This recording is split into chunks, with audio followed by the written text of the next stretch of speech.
नमस्कार। आज इस खास कार्यक्रम में हम लोग चर्चा करने जा रहे हैं कि सरकारी खजाने से या हम कहें कि आम जनता के जेब से करोड़ों, हज़ारों करोड़ रुपया जो अलग-अलग विकास योजनाओं में लगाए जाते हैं, लेकिन जब सरकारें बदलती हैं, पॉलिटिकल सत्ता बदलती है, तो उस समय अलग-अलग राज्यों में देश के उन विकास संबंधी योजनाओं को भी रोक दिया जाता है। कई बार इस आरोप से रोका जाता है कि इन योजनाओं में भ्रष्टाचार हुआ है, उसकी जांच कराई जाएगी।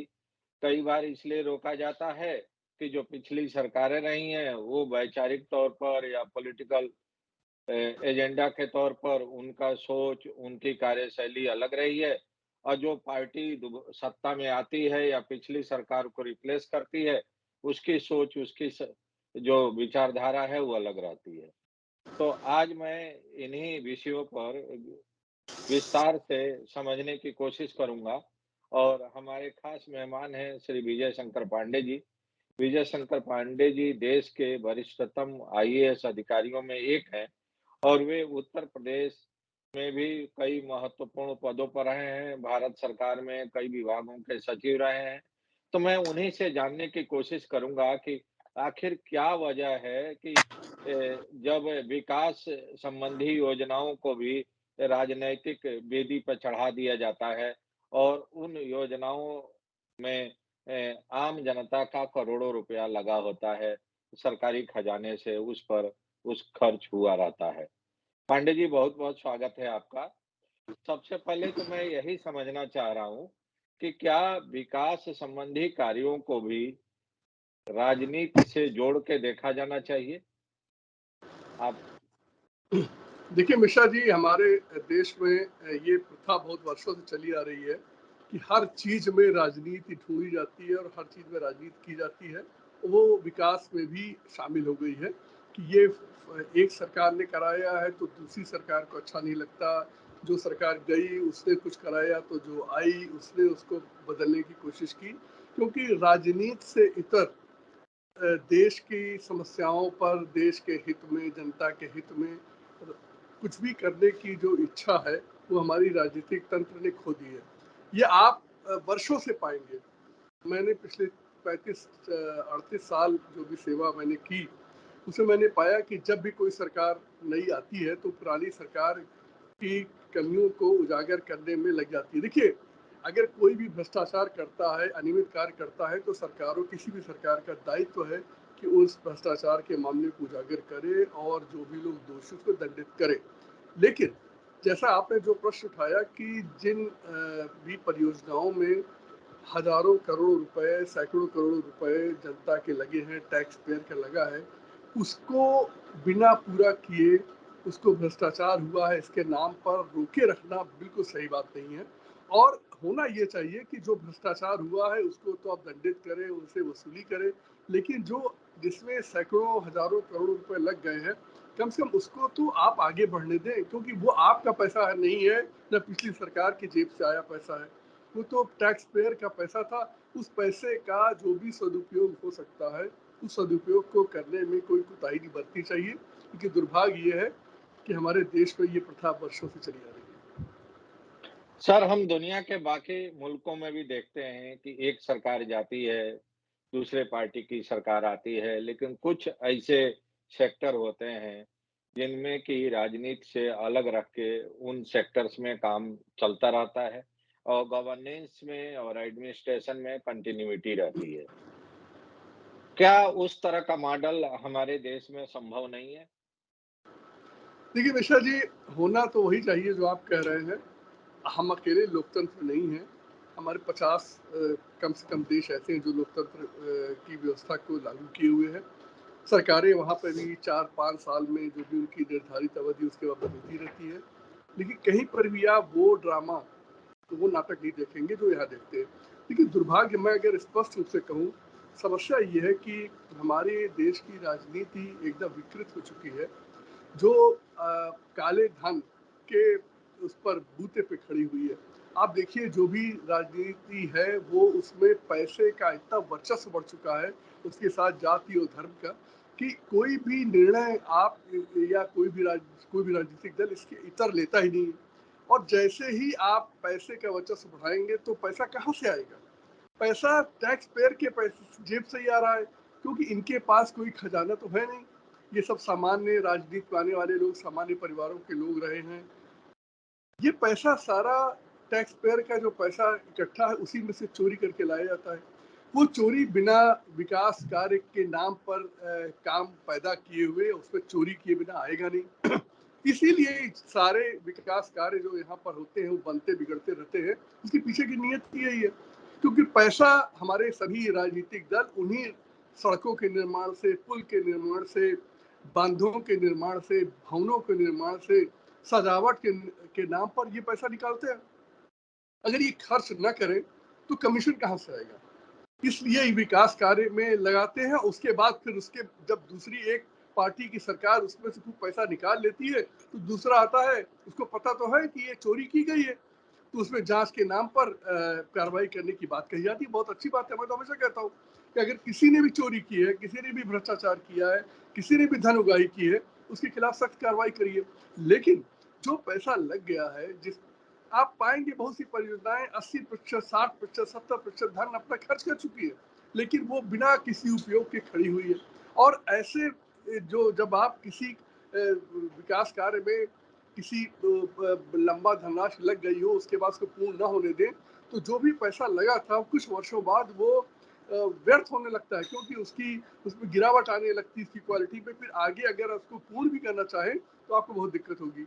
इस दृष्टि से ये मैं हमेशा मानता हूं कि हमारे राजनीतिक दलों का ये बहुत ही छोटापन है और उनकी सोच का घटियापन दिखाता है कि वो विकास कार्यों में पूरी राजनीति उन्होंने घुसा दी है और ये नहीं देखते कि जो पिछली सरकार या पिछली पार्टी की सरकार कर गई है वही आप भी करने जा रहे हो, तो उससे फर्क तो कुछ पड़ेगा नहीं। सर, आपका क्या अनुभव रहा है जब आप उत्तर प्रदेश सरकार में कई महत्वपूर्ण पदों पर रहे, जब उत्तर प्रदेश अविभाजित था, उत्तराखंड नहीं बना था, तब से लेके और आज की तारीख में आप कई महत्वपूर्ण विभागों पर आए हैं, जिलाधिकारी से लेके सचिव और कैबिनेट सेक्रेटरी के रूप में। आपके सामने कभी इस तरह की कोई ऐसी परियोजनाएँ आई जो 80% 90% तक काम हो चुका था और 10% काम बचा हुआ था, उसको पॉलिटिक्स के चलते या करप्शन के चलते उसको रोक दिया गया था, सक्सेसिव अधिकारियों के द्वारा और वो परियोजनाएँ पूरी नहीं हो पा रही थी? मिश्रा जी, दर्जनों उदाहरण। और ये जैसा मैंने कहा हमारे प्रदेश की, हमारे देश की जो कार्य संस्कृति का कल्चर बन गया है। और ये बात बड़ी स्पष्ट रूप से कही जा सकती है कि कोई इस दृष्टि से नहीं देखता कि आखिर ये जनता का पैसा, टैक्स पेयर का पैसा लगा है, इसका सदुपयोग किसी भी तरीके से करके उसका लाभ जनता तक पहुंचे। देखा यह जाता है कि इससे हम कितना राजनीतिक लाभ राजनीतिक लाभ कैसे उठाया जाता है। भ्रष्टाचार का आरोप जो है वो बड़ा सही लगता है, क्योंकि सभी भ्रष्टाचार कर रहे हैं, दुर्भाग्य से मुझे कहना पड़ रहा है। और उसके कारण उनको दूसरी जो भी दल है उनकी इससे छवि धूमिल होती है, और जो सही है कि आपने भ्रष्टाचार किया तो धूमिल होनी चाहिए। मैं 2-3 उदाहरण आपके सामने रखूंगा। जब पर्वतीय विकास विभाग, जब ये उत्तराखंड राज्य हम लोग के साथ था, उत्तर प्रदेश के साथ था, तो मुझे 2 परियोजनाओं को याद है। एक था जोशीमठ की रोपवे। ये रोपवे की परियोजना लगभग 70-75% से ज़्यादा इस पे धन खर्च हो चुका था, लेकिन वो 8 साल से फंसी पड़ी थी। दूसरी एक परियोजना थी स्की और चेयर लिफ्ट का, औली की, जो बड़ी मशहूर जगह है जहाँ पर स्कीइंग करने के लोग जाते हैं। उत्तराखंड का सबसे मशहूर वो पर्यटक स्थल है। वहाँ पर स्की और चेयर लिफ्ट का, ये 2 परियोजना ऐसी थी जो 8-8, 10-10 वर्षों से लंबित थी और उसमें 70, 75, 80% पैसा लग चुका था। और दोनों परियोजनाएं भ्रष्टाचार की भेंट चढ़ी हुई थी कि जो भी अधिकारी उस समय इन परियोजनाओं को देख रहे थे उन्होंने उसमें धन उगाही की थी, और या धन उगाही करने का गंभीर प्रयास किया। जो उनकी पूरी इच्छा नहीं पूर्ण हो पाई तो उसको उन्होंने परियोजनाओं में कमी होने और दूसरे के ऊपर आरोप लगाते हुए कि भ्रष्टाचार हो रहा है ये करते उसको रोक दिया। ये मैंने जब वहाँ पर मेरी जब नियुक्ति हुई तो मैंने इसको पाया कि सिर्फ ये जिसे कहते हैं कि अकर्मण्यता कहिए और जनता के धन के प्रति कोई दर्द न होना, इसको कहिए, उसके कारण ये परियोजना रुकी थी। थोड़े से प्रयास से और सद्बुद्धि लोगों में आई और दोनों परियोजनाएं वर्षों 1-1.5 वर्ष के अंदर पूरी हो गई।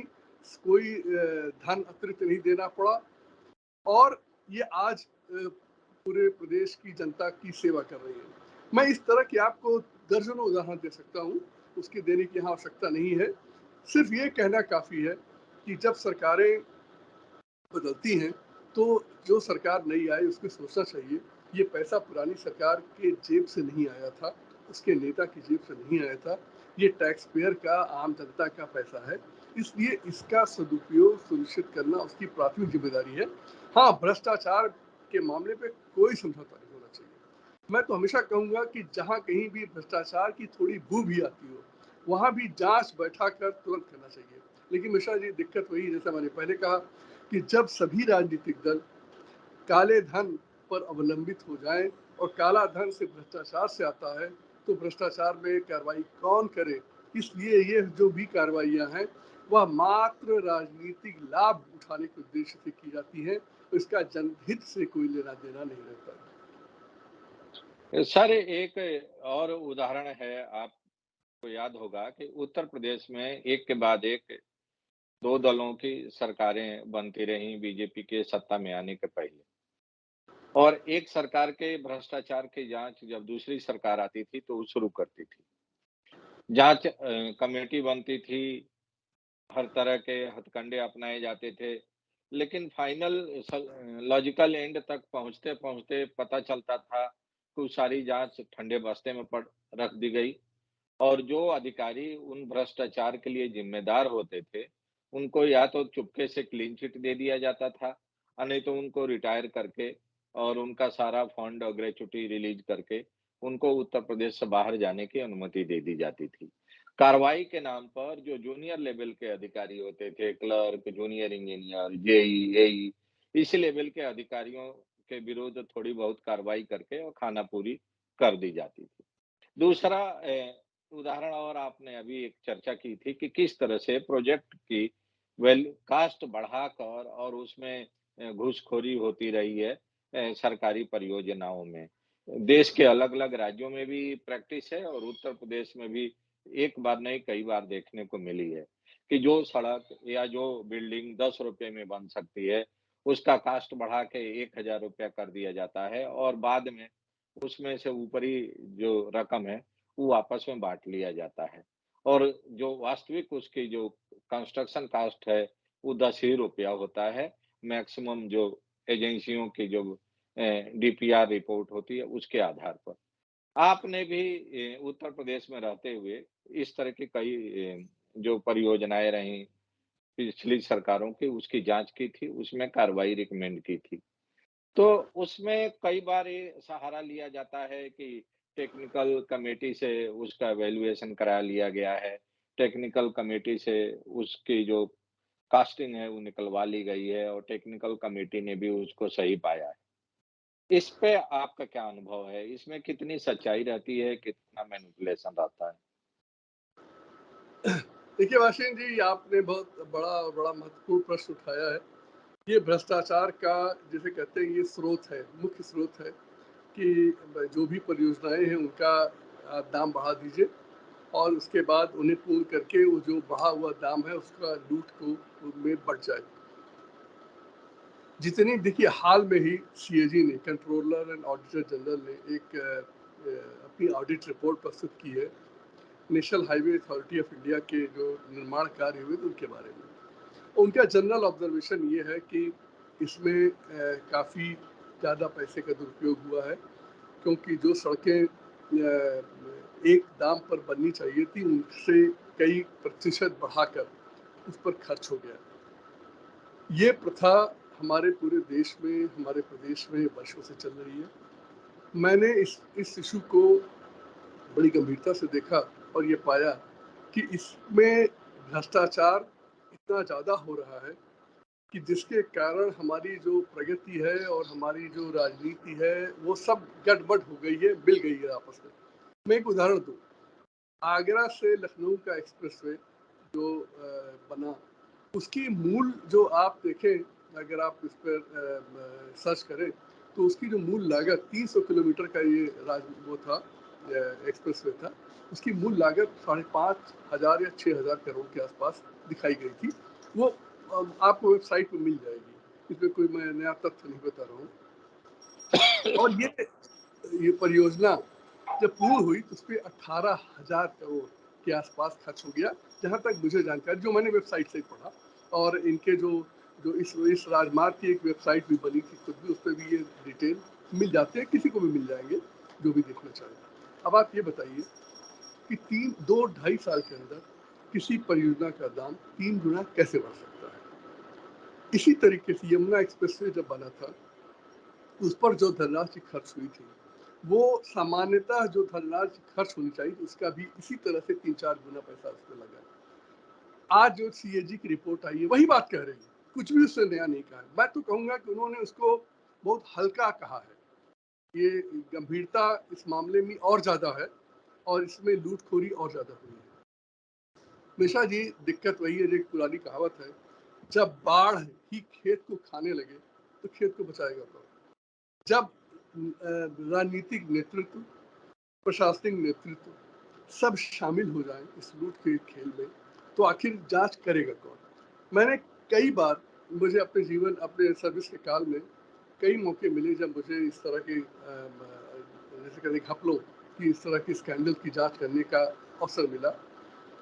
हर एक मामले में स्पष्ट रूप से सैकड़ों करोड़ के घोटाले की रिपोर्ट मैंने सबमिट की, और मैं बड़े दुख के साथ कहता हूँ कि किसी का भी कोई बाल बाका नहीं हुआ।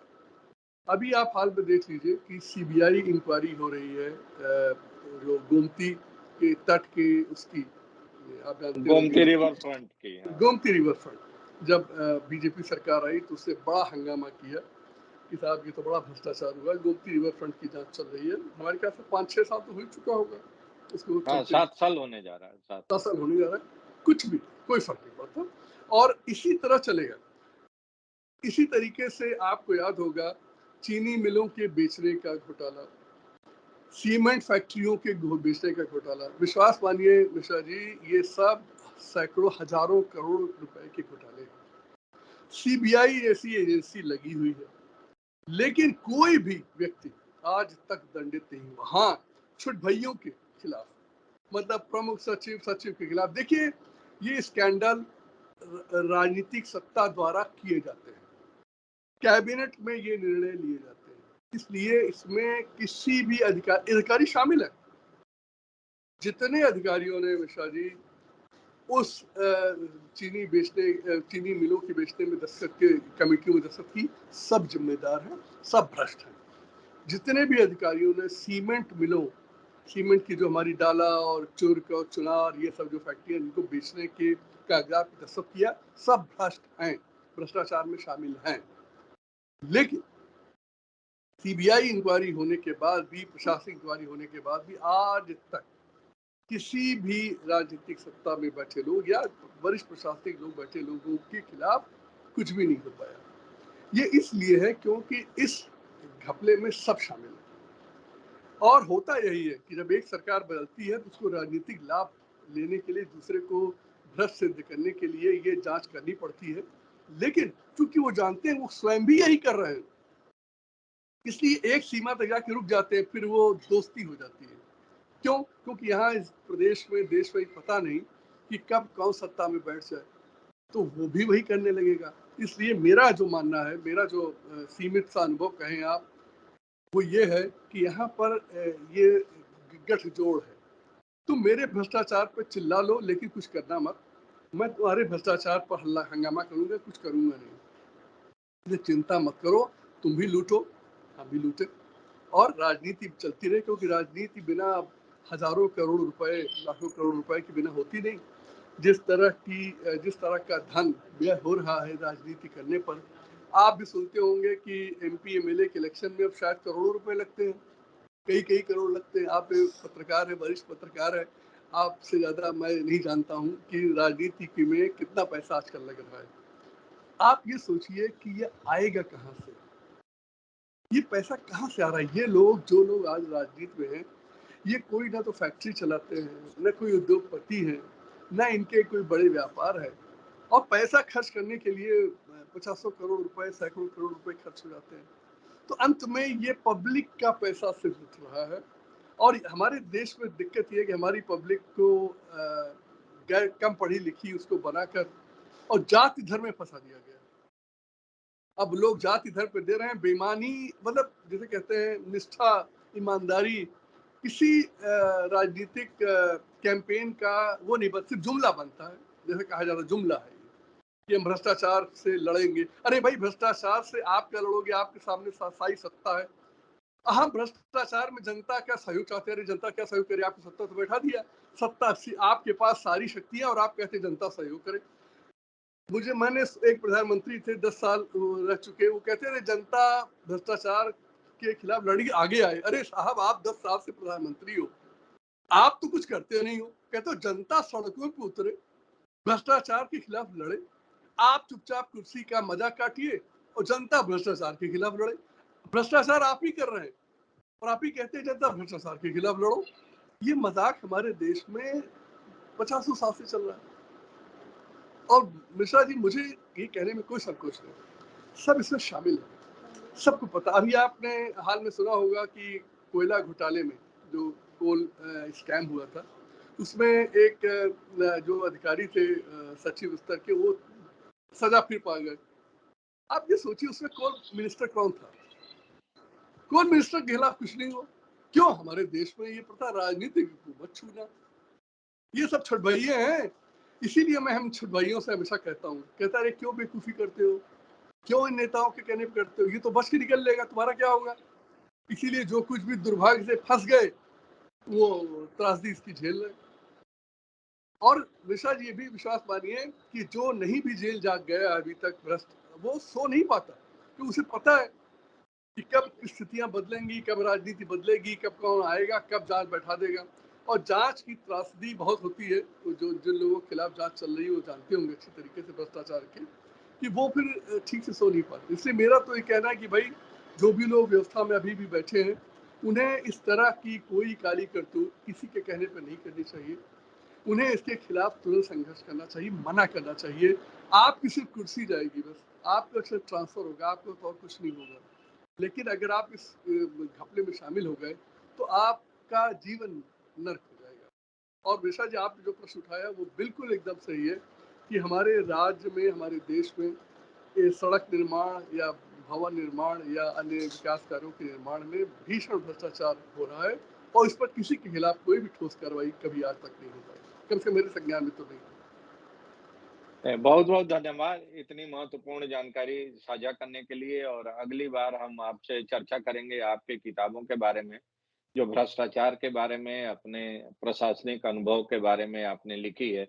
और उस पर हम विस्तार से आपसे बात करेंगे और ये जानने की कोशिश करेंगे कि इतने लंबे प्रशासनिक करियर में जो आपने अनुभव किया है, जो कि एक किताब के ज़रिए आपने जनता के सामने समर्पित किया है, तो उसके बाद कितना बदलाव आपको देखने को मिला? उस मुहिम का, उसका क्या इम्पैक्ट रहा? या वह सिर्फ़ आप लोग कुछ गिने-चुने लोगों की एक मेहनत का नतीजा था और जो लोग भी राजनैतिक सत्ता के शीर्ष पर बैठे थे, वे सब अंदर-अंदर एक-दूसरे से मिले हुए थे और एक-दूसरे के साथ हम कहें कि दुरभि संधि करके उस तरह के भ्रष्ट अधिकारियों को बचाने में और संरक्षण देने में शामिल रहे। बहुत-बहुत धन्यवाद। आज इतना ही।